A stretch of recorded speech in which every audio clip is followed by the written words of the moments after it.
நான் உங்க ஆர்ஜே தேவா. இந்த வாய்ஸ உங்கள்ல சில பேர் கேட்டிருக்க வாய்ப்பு இருக்கு. ஆனா மூஞ்சிய யாருமே பார்த்திருக்க மாட்டீங்க. அந்த மூஞ்சிக்கு சொந்தக்காரன் வேற யாரும் இல்ல, நான் தான்.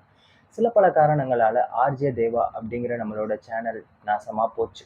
சோலி முடிஞ்சு போச்சு. ஆனா அதுக்கெல்லாம் கலங்குற ஆள் நான் இல்ல. ஏன்னா நம்ம சோன முட்டா இல்ல, சூனா பானா. இதெல்லாம் வேணாம் அப்படிங்கிறீங்களா? ரைட்டு. இப்போ நம்ம லேசி பாய் அப்படின்னு ஒரு புது சேனல் ஒண்ணு ஸ்டார்ட் பண்ணியிருக்கோம். என்னடா அது பேரே ஒரு மாரி புதுசா இருக்கு அப்படின்னு பார்க்குறீங்களா?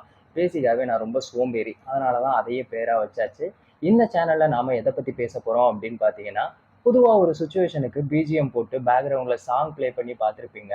ஆனா, நம்ம என்ன பண்ண போறோம் அப்படின்னா, ஒரு சிச்சுவேஷன கிரியேட் பண்ணி, அதுக்கு சூட் ஆகுற சாங்க நானே பாடுனா எப்படி இருக்கும்? ரொம்ப கேவலமா இருக்கும். ஆமா. அந்த கேவலமான வேலைய தான் நான் பார்க்கப் போறேன். இந்த கேவலமான வேலை உங்களுக்கு புடிச்சுச்சுன்னா லைக் பண்ணுங்க, கமெண்ட் பண்ணுங்க, சப்ஸ்கிரைப் பண்ணுங்க. தொடர்ந்து சப்போர்ட் பண்ணுங்க. இப்போதைக்கு என் மைண்ட்ல ஓடிட்டு இருக்க ஒரே ஒரு விஷயம். தோக்குறோமோ, ஜெயிக்கிறோமோ, முதல்ல சண்டை செய்யணும். நமக்கு என்ன வருதோ, அதுல நம்மளோட பெஸ்ட்ட குடுக்கணும். அவ்வளவுதான். Thank you.